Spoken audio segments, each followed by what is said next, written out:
దేవునికి స్తోత్రం. హల్లెలూయా. మరొకసారి రాత్రి లైవ్లో ఏకీభవించి దేవునికి వాక్యాన్ని ధ్యానించడానికి ప్రభు చూపిన కృప కొరకై దేవునికి కృతజ్ఞతలు స్తోత్రాలు తెలియజేస్తున్నాను. మరి ప్రతిదినం లైవ్లో ఏకీభవించి దేవునికి వాక్యాన్ని వింటున్న మీకందరికీ నా హృదయపూర్వకమైన వందనాలు చెల్లిస్తున్నాను. బాగున్నారా? కుటుంబంలో ఉన్న వారందరూ కూడా క్షేమముగాను నెమ్మదిగాను జీవిస్తూ ఉన్నారా? మరి ప్రతిదినము కుటుంబముగా కలిసి ప్రార్థన చేయుచున్నారా? కుటుంబముగా కలిసి ప్రార్థించినప్పుడు దేవుడు మన మధ్యలో ఉండి ఆయన కుటుంబాన్ని కడతాడు. కుటుంబంలో కలుగుతున్న ప్రతి అక్కరలన్నిటిలో నుంచి ప్రభు విడిపిస్తాడు. కుటుంబానికి క్షేమాన్ని కూడా కలగజేస్తాడు. కుటుంబంలో ఉన్న కొదవలన్నిటిలో నుంచి కూడా ప్రభు విడుదల అనుగ్రహిస్తాడు. మరి కుటుంబముగా కలిసి ప్రార్థన చేయడం మర్చిపోకండి. దేవునికి కుటుంబం అంటే చాలా ఇష్టం.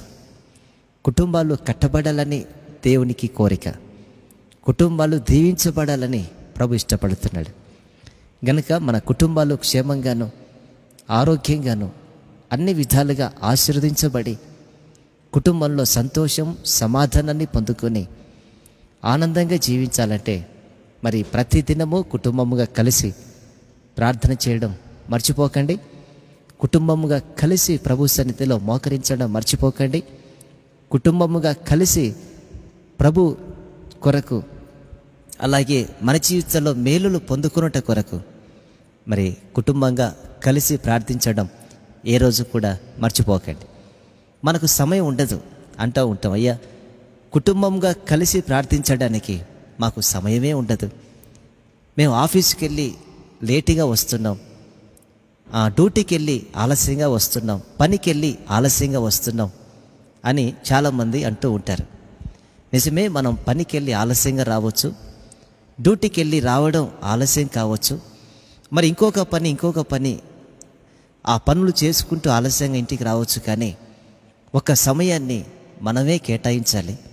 ఆ సమయంలో కుటుంబముగా కలిసి ప్రార్థన చేయడం నేర్చుకోవాలి.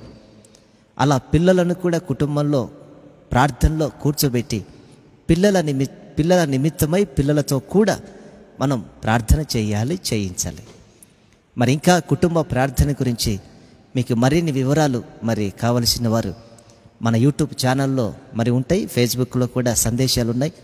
కుటుంబ ప్రార్థన అనగా కుటుంబ ప్రార్థన ఎలా చేయాలి, కుటుంబ ప్రార్థన చేయడం ద్వారా కలిగే మేలేమిటి అని మీరు ఆ యూట్యూబ్ ఛానల్లోనికి వెళ్ళి ఆ సందేశాన్ని కూడా వినవచ్చు. ఎంతోమంది కుటుంబాలు కట్టబడుతున్నాయి, సేవకులు కూడా కుటుంబ ప్రార్థనలు చేయుచున్నారు ఆ సందేశాలు విని. మరి మేము కూడా గతంలో కుటుంబ ప్రార్థన లేని సమయంలో కుటుంబాల్లో నెమ్మది ఉండేది కాదు, సమాధానం ఉండేది కాదు. సేవ చేస్తూ ఉన్నప్పటికీ ఏదో తెలియని లోటు మమ్మల్ని వెంటాడుతూ ఉండేది. కుటుంబ ప్రార్థన చేయడం ద్వారా దేవుడు మా కుటుంబాన్ని కట్టాడు. అనేక సేవకుల కుటుంబాల్లో కూడా ఇదిగో వాక్యం అందించినప్పుడు కుటుంబ ప్రార్థనలు చేయడం కూడా ప్రారంభించారు. కుటుంబ ప్రార్థనల ద్వారా ఎన్నో అద్భుతాలు కూడా జరుగుతాయి.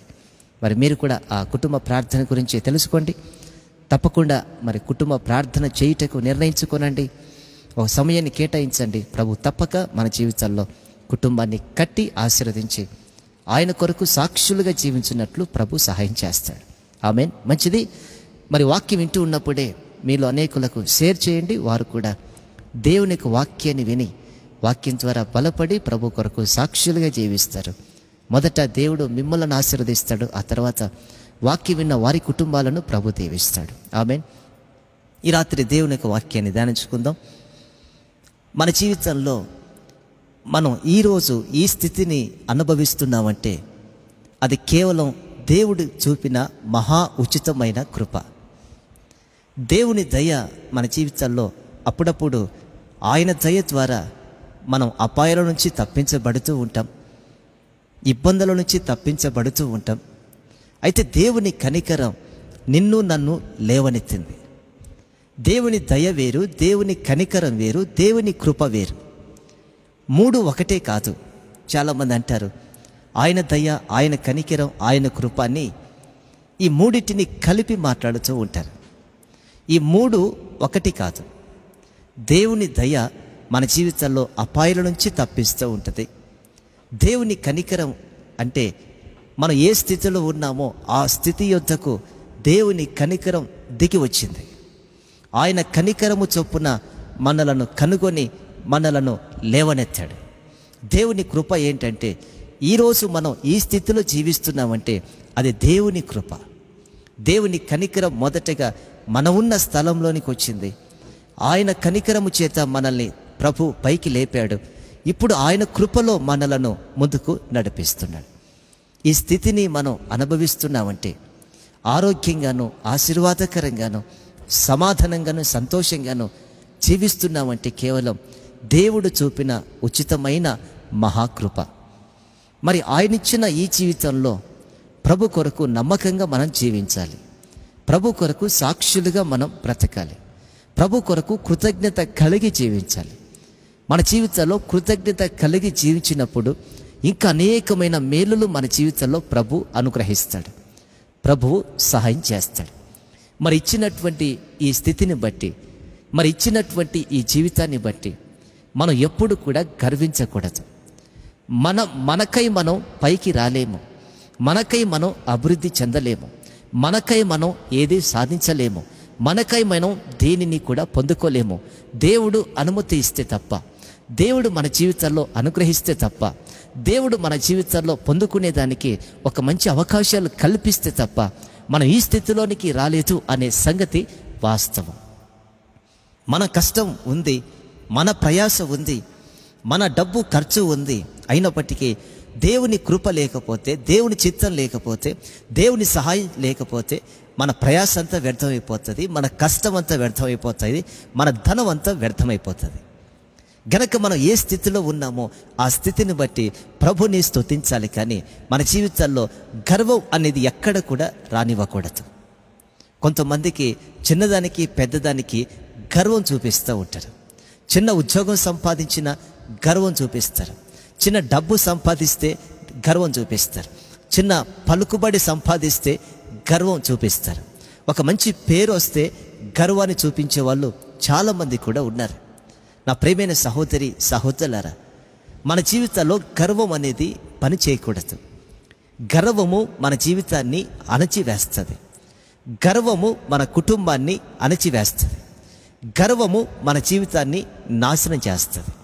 ఒక్కసారి మనం ఆలోచన చేస్తే నాశనానికి ముందు గర్వం నడుచును అని సామెతల గ్రంథంలో రాయబడింది. మీ దగ్గర బైబిల్ ఉన్నవాళ్ళు చూడండి, లేకపోతే నేనే చదువుతాను, మీరందరూ కూడా వినండి. సామెతలు 16వ అధ్యాయము 18వ వచనం. నాశనమునకు ముందు గర్వము నడుచును, పడిపోవుటకు ముందు అహంకారమైన మనస్సు నడుచును. చూసారా, నాశనానికి ముందు గర్వం నడుస్తుందట.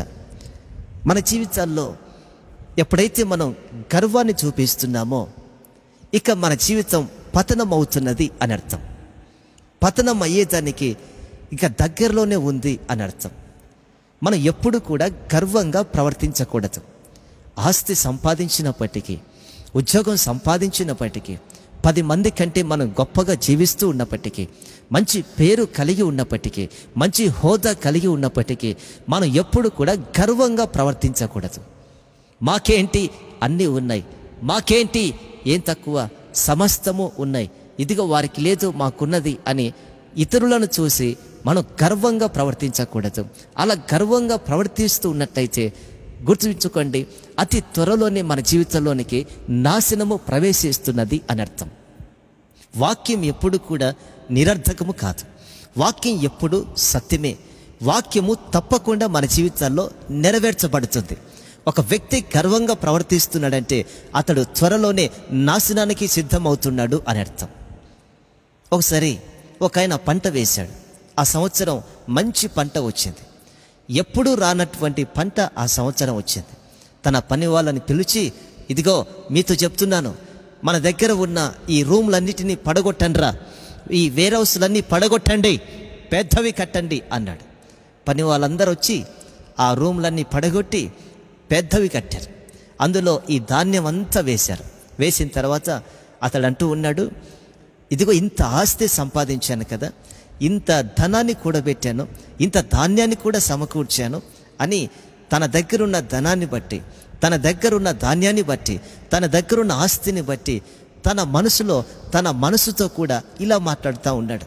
ఇదిగో ప్రాణమా, నీతోనే చెప్తున్నాను విను, నీకోసం సమస్తాన్ని కూడబెట్టాను, నీకోసం ఆస్తిని కూడబెట్టాను, నీకోసం ధనాన్ని కూడబెట్టాను, ధాన్యాన్ని కూడబెట్టాను. కనుక నువ్వు ఎంత తింటావో తిను, ఎంత త్రాగుతావో త్రాగు, ఎంత సుఖిస్తావో సుఖించు, అనుభవించు అని తన ప్రాణంతో చెప్పుకుంటూ ఉన్నాడు. గర్వించాడు. కారణం ఏంటంటే తనకున్న ధనాన్ని బట్టి, తనకున్న ఆస్తిని బట్టి, తనకున్న ధాన్యాన్ని బట్టి అతడు గర్వించాడు.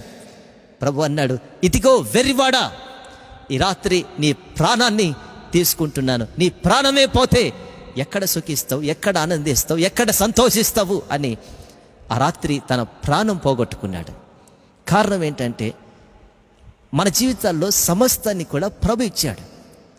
మనం ఏదైనా సంపాదించి ఇంట్లో పెట్టుకున్నామంటే అది కేవలం దేవుని ద్వారా వచ్చింది అనే సంగతి వాస్తవం. ఈరోజు నీవు ఒక మంచి ఉద్యోగాన్ని చేస్తున్నావంటే దేవుడు నీ పట్ల కృప చూపించి ఇచ్చాడు అనే సంగతి వాస్తవం. ఈరోజు ఒక మంచి ఆస్తిని నువ్వు కలిగి ఉన్నావంటే ప్రభు నీకు ఇచ్చాడనే సంగతి వాస్తవం. మన జీవితంలో మనం ఏది పొందుకున్నామో అది కేవలం ప్రభు ద్వారా వచ్చింది కనుక దానిని బట్టి మనం గర్వించకూడదు. ఈ స్థితిలో నేను ఉన్నానంటే కేవలం దేవుడు చూపిన కృప. ఇదిగో దేవుడు నాకు ఉద్యోగం ఇచ్చాడు, దేవుడు నాకు ఆస్తిని ఇచ్చాడు, దేవుడు నాకు ధాన్యాన్ని ఇచ్చాడు గనక దేవుడు నాకు ఇచ్చిన దాంట్లో దేవునికి నేనిస్తూ ఆయన కొరకు కృతజ్ఞత కలిగి బ్రతకాలి అని ఆలోచన చేయలేకపోయాడు. కొంతమంది అండి, ఒక పని చేసుకునే వ్యక్తికి ఒక మంచి చిన్న ఉద్యోగం వచ్చిందనుకో, ఇక అతడు పైకి ఎక్కిపోతాడు, గర్వంగా ప్రవర్తిస్తాడు, మాట తీరు మారిపోతుంది, పద్ధతులు మారిపోతాయి, వేషాలు మారిపోతాయి, ఆలోచనలు మారిపోతాయి. కొంతమంది డబ్బుతో మాట్లాడే వాళ్ళు ఉన్నారు, కొంతమంది బలగంతో మాట్లాడే వాళ్ళు ఉన్నారు, మరి కొంతమంది తనకున్న బ్యాక్గ్రౌండ్ను బట్టి మాట్లాడే వాళ్ళు ఉన్నారు, మరి కొంతమంది వారికి ఉన్న పదవులను బట్టి మాట్లాడే వాళ్ళు ఉన్నారు. అప్పుడే అర్థమైపోతుంది వారి నోటిలో నుంచి వచ్చే మాటలు ఏ విధంగా వస్తున్నాయి అని. నా ప్రియమైన సహోదరి సహోదరులారా, మన జీవితాల్లో ఎప్పటికీ కూడా గర్వము ప్రవేశించకూడదండి. దీన మనసు కలిగి ఉండాలి, కృతజ్ఞత కలిగిన మనసును కలిగి ఉండాలి. ఇది మొదటిగా మనం గర్వంగా ప్రవర్తిస్తే నాశనం అవుతాము అనే సంగతి వాస్తవం. మన దగ్గరికి వచ్చి ఎవరైనా గర్వంగా మాట్లాడుతున్నట్లయితే, గర్వంగా ప్రవర్తిస్తున్నట్లయితే, గర్వంగా తన ప్రవర్తనను చూపిస్తున్నట్లయితే మనం గుర్తించాలి, వీరు త్వరలో నాశనం అవుతున్నారు అని మనం గమనించి మౌనముగా ఉండాలి. ఆ తర్వాత రెండవదిగా ఆత్మీయ గర్వం. చాలామందికి తెలియనటువంటి గర్వము, మరి వారికి అర్థం కాని గర్వం ఏంటంటే ఆత్మీయ గర్వం. ఆత్మీయ గర్వము అనేకులలో వెంటాడుతూనే ఉంది. ఆత్మీయ గర్వాన్ని అనేకులు కలిగి ఉన్నారు. ఆత్మీయ గర్వం ఏంటో తెలుసా? నాకంటే ఎవరు కూడా వాక్యం బాగా చెప్పలేరు అనేది ఆత్మీయ గర్వం. నాకంటే ఎవరు కూడా పాటలు పాడలేరు చక్కగా, అది ఆత్మీయ గర్వం. నేను ప్రార్థన చేస్తే అద్భుతాలు జరుగుతున్నాయి, ఆత్మీయ గర్వం. నేను వాక్యం చెబితే ఇదిగో అనేకులు ప్రజలు వింటున్నారు, కేకలేస్తున్నారు. ఇంకా ఏదో చెప్తారు కదా, నాలాగా చెప్పేవాడు ఈ ప్రపంచంలోనే లేడు అని చెప్పడము ఆత్మీయ గర్వం. నేను దేవునికి ఇంతిస్తున్నానని గొప్పలు చెప్పుకోవడము ఆత్మీయ గర్వము. నేను ప్రార్థన చేస్తే అద్భుతాలు జరుగుతున్నాయి అని చెప్పడము ఆత్మీయ గర్వము. దీన్ని ఆత్మీయ గర్వం అంటారు. మనం ప్రార్థించిన, వాక్యం చెప్పిన, పాటలు పాడిన, పరిచర్య చేసిన, దేవునికి ఏదైనా మనం ఇచ్చినా అది ప్రభు నా కొరకు నీ కొరకు తన రక్తం ఇచ్చి ప్రాణం ఇచ్చి మనలను కొన్నాడు గనక ఆయనకు మనం ఏమిచ్చినా ఏం చేసినా తక్కువే అని ఒక కృతజ్ఞత కలిగిన జీవితాన్ని మనం జీవిస్తూ ప్రభు కొరకు ఏమైనా చేయాలి తప్ప నాలాగా వాక్యం చెప్పేవాళ్ళు లేరు, నాలాగా పాటలు పాడేవాళ్ళు లేరు, నాలాగా ప్రార్థన చేసేవాళ్ళు లేరు, నాలాగా దేవునికి ఇచ్చేవాళ్ళు లేరు, నాలాగా పరిచర్య చేసేవాళ్ళు లేరు, నాలాగా సంఘాలు కట్టేవాళ్ళు లేరు, నా అంత పెద్ద సంఘము కూడా కట్టేవాళ్ళు ప్రపంచంలోనే లేరు అని మనం ఎప్పుడు కూడా గర్వంగా ప్రవర్తించకూడదు. దీనినే ఏమంటారో తెలుసా? ఆత్మీయ గర్వం అంటారు. అయ్యా, నేను వారానికి 3 రోజులు ఉపవాసం ఉంటున్నాను, దశం భాగాలు ఇస్తున్నాను, క్రమంగా మందిరానికి వస్తున్నాను, క్రమంగా ప్రార్థన చేస్తున్నాను అంటున్నాడు ఒక ఆయన. అప్పుడు యేసు ప్రభు అన్నాడు, అతడు గర్వంతో ప్రవర్తిస్తున్నాడు. ఉపవాసాలు ఉంటున్నాను, కానుకలు ఇస్తున్నాను, దశం భాగాలు ఇస్తున్నాను, నమ్మకంగా ఉంటున్నాను, ప్రార్థన చేస్తున్నాను, ఇవన్నీ మనం చెప్పుకోవాల్సిన పని లేదు. దీనిని ఏమంటారు తెలుసా? ఆత్మీయ గర్వం అంటారు. సరే, ఒక ఆయన నా దగ్గరికి వచ్చాడు. నాకు సరిగ్గా నేను యేసు ప్రభుని నమ్ముకున్న కొత్తలో చక్కగా పాటలు పాడేది కూడా రాదు, నాకు చప్పట్లు ఎలా కొట్టాలో కూడా తెలియదు. యేసు ప్రభుని నమ్ముకున్న ఆ కొత్తలో ఇప్పటికి కూడా పాటలు సరిగ్గా ఏం పాడలేను. అయితే ఒక ఆయన నా దగ్గరికి వచ్చాడు. ఏమన్నాడు తెలుసా? నీకు పాటలు రావు, చప్పట్లు కూడా కొట్టేది రాదు, మా వాడు పాట పాడితే, నా కొడుకు పాట పాడితే ఈ ఊరే అదిరిపోతుంది అన్నాడు ఆయన. నేను అనుకున్నాను, ఇది ఆత్మీయ గర్వం. పాటలు పాడే కృప ఇచ్చాడా? ప్రభుని స్తుతించు. వాక్యం చెప్పే తలాంత్ ఇచ్చాడా? ప్రభుని స్తుతించు. దేవుని పరిచర్య చేసే కృపనిచ్చాడా? ప్రభుని స్తుతించు. దేవుని సేవ కొరకు కానుకలు ఇచ్చే ధన్యత ఇచ్చాడా? ప్రభుని స్తుతించు. దేవుని పని కొరకు దేవుడు నీకేమిచ్చాడో దానిని బట్టి ప్రభుని ఆరాధించు, ప్రభుని స్తుతించు. కానీ నీకిచ్చిన తలాంతును బట్టి ఇతరుల మీద రుద్దవద్దు, గర్వాన్ని చూపించవద్దు, గర్వాన్ని ప్రవర్తించవద్దు. ఓసారి ఇద్దరు అన్నదమ్ములు మంచి సేవ చేస్తూ ఉన్నారు. ఇద్దరు అన్నదమ్ములు, ఇద్దరికి దేవుడు మంచి కృపనిచ్చాడు. అదేంటో తెలుసా? ఒక ఆయన చక్కగా వాక్యం చెప్తాడు, అన్న వాక్యం చెప్తాడు. తమ్మునికి దేవుడు కృపావరములు ఇచ్చాడు, అంటే అద్భుతాలు చేసే కృపనిచ్చాడు. ఆ వరాన్ని ఇచ్చాడు తమ్మునికి. ఇద్దరు మీటింగ్లు ఏర్పాటు చేస్తారు, వారే వెళ్తారు, వారే ఖర్చు పెడతారు, వారే సభలు ఏర్పాటు చేస్తారు. ఆ సభలలో అన్న వాక్యం చెప్తాడు, తమ్ముడు ప్రార్థన చేస్తాడు, స్వస్థతల కొరకు ప్రార్థన చేస్తాడు. ఆఖరి ప్రార్థన. అన్న వాక్యం చెప్తాడు, తమ్ముడు స్వస్థతల కొరకు ప్రార్థన చేస్తాడు. ఇది వారికున్న టార్గెట్. దేవుడు వారికిచ్చిన తలాంతుల్ని అలా వాడుకుంటున్నారు. అనేకమైన ప్రాంతాల్లో వాడబడ్డారు, అనేకమైన స్థలాల్లో వాడబడ్డారు. ఎంతోమంది రక్షించబడ్డారు, ఎంతోమంది అద్భుతాలు పొందుకున్నారు. గుడ్డి వాళ్ళు చూపును పొందుకున్నారు, కుంటి వాళ్ళు నడిచారు. ఎన్నో అద్భుతాలు దేవుడు వారి ద్వారా జరిగించాడు.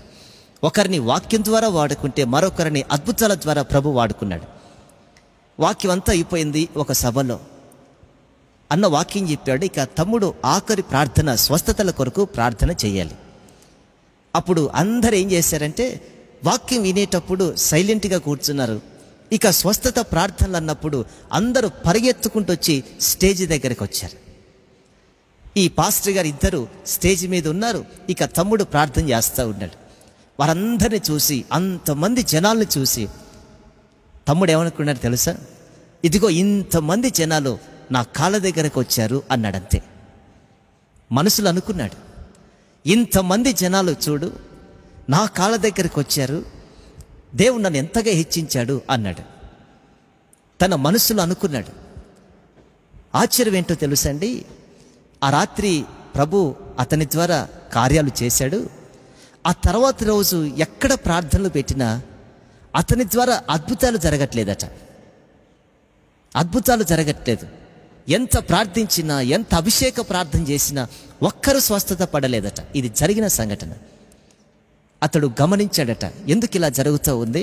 దేవుడు నా కృపావరాలు ఇచ్చాడు కదా, ప్రార్థన చేస్తూ ఉంటే ఒక్కరు కూడా స్వస్థతను పొందుకోవట్లేదు, ఏంటి దీనికి గల కారణం అని ప్రార్థిస్తున్నప్పుడు ప్రభు జ్ఞాపకం చేస్తున్నాడు, ఇంతమంది జనాలు నా కాళ్ళ దగ్గరికి వచ్చారు అనే ఆ గర్వపు మాటే ఈరోజు నీ జీవితంలో ఆ కృపా వరాన్ని పోగొట్టుకునేదానికి కారణమయ్యిందని ప్రభు తెలియజేశాడు. దీన్ని ఆత్మీయ గర్వం అంటారు. ప్రార్థన చేస్తున్నప్పుడు బాగుపడుతున్నారా? ప్రభుని స్తుతించండి. ప్రార్థన చేస్తూ ఉన్నప్పుడు అద్భుతాలు జరుగుతున్నాయా? ప్రభుని స్తుతించండి. వాక్యం చెబుతూ ఉన్నప్పుడు హృదయాలు మార్చబడుతున్నాయా? ప్రభుని స్తుతించండి.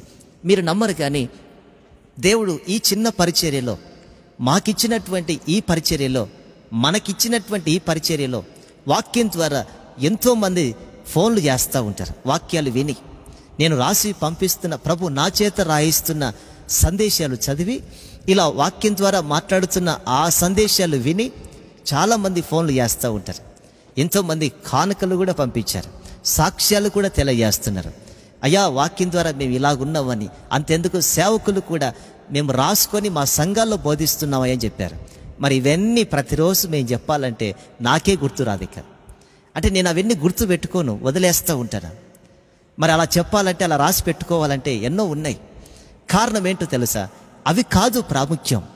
ఇంకా ప్రభు కొరకు సాక్షిగా వాడబడాలి, ఇంకా అనేకులు ప్రోత్సహించబడాలి, ఇంకా అనేకులు బలపరచబడాలి, అనేకులు ఇంకా ముందుకు కొనసాగాలి, ఆత్మీయ స్థితిలో ఎదగాలి అనే ఒకే ఒక ఆశతోనే మేము ముందుకు కొనసాగుతున్నాం.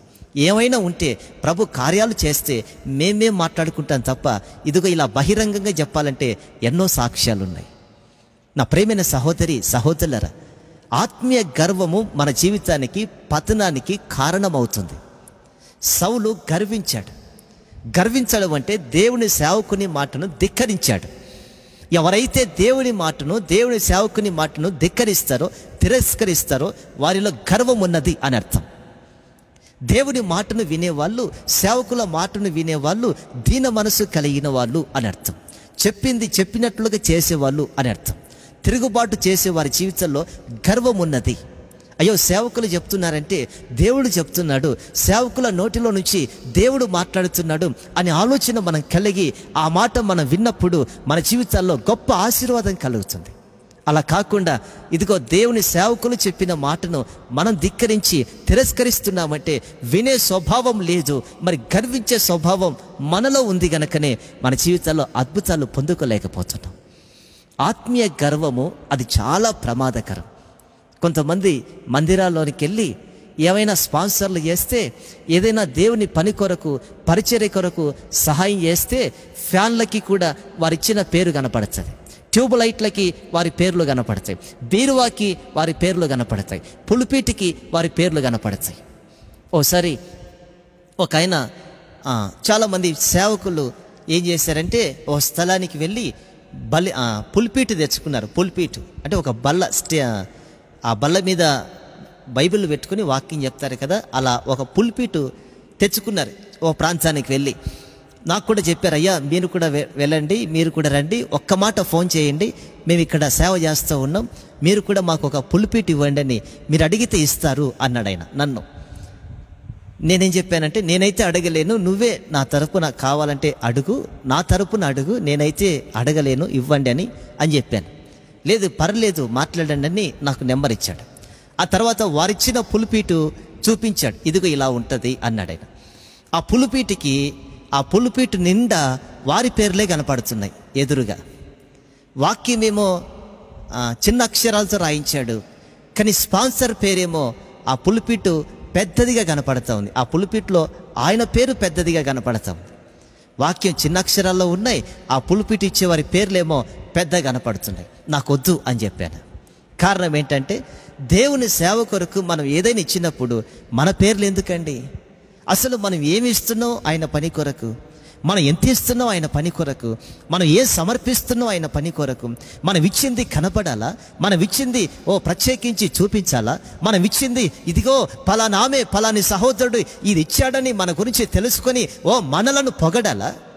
ఆయన నీ కొరకు నా కొరకు రక్తం గర్చి ప్రాణం ఇచ్చాడే, ఆయన ప్రాణ త్యాగానికి మనం ఏమిచ్చినా ఆ ప్రాణ త్యాగం చెల్లుబాటు అవుతుందా? ఏమంటారు దాన్ని? మనం ఎంత ఇచ్చినా ఆ ప్రాణ త్యాగానికి రుణం తీర్చుకోగలుగుతామా? మనం ఏమిచ్చినా ఆయన ప్రాణానికి కంటే సమానం అవుతుందా? ఒక్కసారి ఆలోచించండి. మనం అంత ఇచ్చాము, ఇంత ఇచ్చాము, ఇది ఇచ్చామని మనం మాట్లాడుతున్నాం, కానీ మనం ఇచ్చింది ఆయన ప్రాణ త్యాగానికి సమానమైనది కాదు. ఆయన ఇచ్చిన ఆ ప్రాణ త్యాగానికి మనం ఏమిచ్చినా తక్కువే.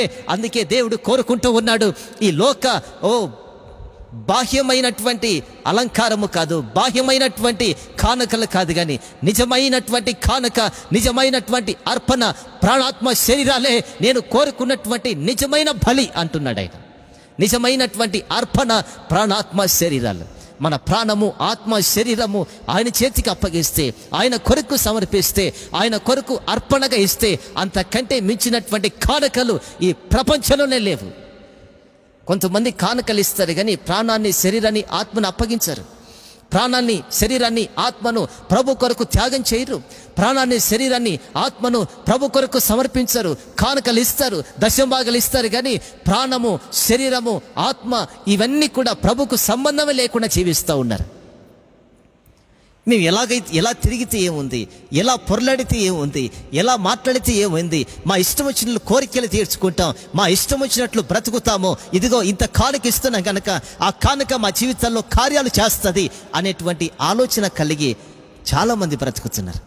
ఎటు తిరిగితే ఏముంది, దేవునికి కావాల్సింది కానుక కదా. దేవునికి కావలసింది కానుకలు కాదు, అర్పణలు కాదు, నీవే దేవునికి కావాలి, నేను దేవునికి కావాలి. ముందు నీవు నేను దేవునికి కావాలి, కానీ మనం ఇచ్చే అర్పణలు, మనం ఇచ్చే కానుకలు తర్వాత సంగతి. మనల్ని మనం సమర్పించుకోనకుండా మనం ఏమిచ్చినా పరలోక రాజ్యాన్ని స్వతంత్రించుకోలేము, పరలోక రాజ్యంలో మనం చేరలేము అనే సంగతి వాస్తవం. నా ప్రియమైన సహోదరి సహోదరులారా, ఆత్మీయ గర్వంగా మనం ఎప్పుడు ప్రవర్తించకూడదు. తెలియని గర్వం ఇది. నేను పాట పాడితే, వాక్యం చెప్తే, ఓ నోరు తెరేస్తే, కానుకలు ఇస్తే, పరిచర్య చేస్తే నా అంతటి వాడు ఎక్కడ లేడు, ఎవరు కూడా లేరు, ఈ సంఘంలోనే లేరు అని మాట్లాడుతూ ఉంటారు. దీన్ని ఆత్మీయ గర్వం అంటారు. ఈ ఆత్మీయ గర్వము మన జీవితాన్ని అణచివేస్తుంది. ఆత్మీయ గర్వము మన జీవితాన్ని పతనం చేస్తుంది. కనుక మనం ఏం కలిగి ఉండాలి? గర్వాన్ని ప్రవర్తించక మరి ఏం కలిగి ఉండాలో చూద్దాం. మీ దగ్గర బైబిల్ ఉన్న వాళ్ళు చూడండి, లేకపోతే నేనే చదువుతాను. అందరూ వినండి. సామెతలు 13వ అధ్యాయం 10వ వచనం. సామెతలు 29:23. చివరిగా నేను ఆ వాక్యం చెప్తాను. ఇప్పుడు 29:23 చూడండి. సామెతలు 29:23. ఎవని గర్వము వానిని తగ్గించును, వినయము మనస్కుడు ఘనత నొందును. ఆమేన్, హల్లెలూయా. ఎవని గర్వము వానిని తగ్గిస్తుందట. ఎవని గర్వం వాన్ని అణచివేస్తుంది. మరి వినయముతో కలిగిన ఆ మనసును కలిగిన వాడు ఘనత పొందుతాడు. ఆమేన్, హల్లెలూయా. మనం గర్వించామా, మనకై మనమే మన జీవితాన్ని పతనం చేసుకుంటున్నాము అని అర్థం. మన గర్వమే మనలను అణచివేస్తుంది అని అర్థం. మన గర్వమే మనలను పైకి రానివ్వకుండా చేస్తుంది అని అర్థం. మన గర్వమే మన జీవితంలో పతనాన్ని చూస్తున్నాము, అభివృద్ధిని చూడలేకపోతున్నాము అని అర్థం. మరేం కలిగి ఉండాలి? వినయాన్ని కలిగి ఉండాలి, దీన మనసును కలిగి ఉండాలి. అయ్యా, ఇదిగో ఈ స్థితిని మీరు ఇవ్వకపోతే, ఈ జీవితాన్ని మీరు ఇవ్వకపోతే, ఈ ఉద్యోగాన్ని మీరు ఇవ్వకపోతే, ఈ స్థానాన్ని మీరు ఇవ్వకపోతే మేము సుఖంగా బ్రతకలేమయ్యా, ఆనందంగా జీవించలేమయ్యా, ఈ స్థితిలో ఇలాగ ముందుకు కొనసాగే వాళ్ళమే కాదయ్యా అని దేవుని పట్ల వినయ మనసు కలిగి ఉండాలి. తగ్గించుకునే మనసును కలిగి ఉండాలి. ఎంత హెచ్చించబడుతూ ఉన్నప్పటికీ తగ్గింపు మనసును మనం కలిగి ఉన్నట్లయితే ప్రభు ఇంకా మన జీవితంలో హెచ్చింపును కలగజేస్తాడు, ఆశీర్వాదాన్ని కలగజేస్తాడు. నా ప్రియమైన సహోదరి సహోదరులారా, మీరు కలిగి ఉన్న దాన్ని బట్టి గర్విస్తూ ఉన్నారా? మనం కలిగి ఉన్న దానిని బట్టి గర్వంగా ప్రవర్తిస్తూ ఉన్నామా? ఒక్కసారి ఆలోచించండి. మనం ఏది కలిగి ఉన్నామో అది కేవలం దేవుని ద్వారా మాత్రమే మనం పొందుకున్నామో, ప్రభు మనకిచ్చాడు అనే సంగతి వాస్తవం. ఉజ్జియా గర్వించాడు. ఏం చేసినా చెల్లుబాటు అవుతుంది అనుకున్నాడు. నేనేం మాట్లాడితే అది చెల్లుబాటు అవుతుంది అనుకున్నాడు. రాజు ఏం చేయాలో అదే చేయాలి. రాజు ఏం చేశాడు? సేవకులు చేయవలసినటువంటి పనిని ఉజ్జియా చేశాడు. ఉజ్జియా రాజు చేశాడు. అయ్యా, మీరు బలులు అర్పించకూడదు, బలులు అర్పించే పని మీది కాదు అన్నారు. అయినప్పటికీ ఉజ్జియా ఏం చేశాడు? వచ్చి ఇదిగో సేవకులు చేయవలసిన పనిని చేయడానికి తెగించాడు. సేవకులు చెప్పినప్పటికీ వినలేదు. సేవకుల మాటను త్రోసిపుచ్చాడు.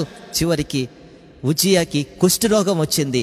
ఊరి బయట బ్రతికే ఆ జీవితాన్ని జీవించాడు చివరి దినాల్లో.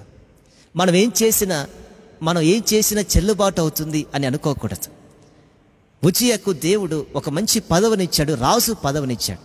ఆ పదవిని బట్టి ప్రభుని ఆనందించక, దేవుళ్ళు ఆనందించక, దేవుణ్ణి స్తుతించక, ఆ ఇచ్చిన పదవిని బట్టి తగ్గించుకొని బ్రతకక, నేనేం చేసినా చెల్లుబాటు అవుతుందని గర్వించాడు. చివరికి రోగాన్ని తెచ్చుకున్నాడు. మన జీవితంలో కూడా ఈరోజు ఈ స్థితిలో మనం ఉన్నామంటే కేవలం దేవుడిచ్చిన కృప. అంతేకాని ఈ స్థితిని బట్టి మనం గర్వించకూడదు. నేను ఈ హోదాలో ఉన్నాను కనుక ఏం మాట్లాడినా చెల్లుతుంది అని అనుకోకూడదు. నేను ఈ పదవిలో ఉన్నాను కనుక ఏం చేసినా చెల్లుబాటు అవుతుంది అని అనుకోకూడదు. నేను అందరికంటే గొప్పగా ఉన్నాను కనుక ఏం చెప్పినా నా మాటే చెల్లాలి అనేటువంటి గర్వాన్ని మనం చూపించకూడదు. ఆ గర్వమే మన పతనానికి దారితీస్తుంది అనే సంగతి వాస్తవం. వినయాన్ని కలిగి ఉండాలి. మనం ఏ స్థితిలో ఉన్నామో, ఏ స్థితిలో నుంచి వచ్చామో, ఇప్పుడు ఏ స్థితిలో ఉన్నామో అనే ఆలోచన కలిగి వినయాన్ని మనం కలిగి ఉండాలి. గనక మనం అటువంటి గర్వంగా ప్రవర్తించకుండా దీన మనస్సు కలిగి వినయముతో మనం బ్రతకాలంటే మన జీవితంలో కృతజ్ఞత ఉండాలి.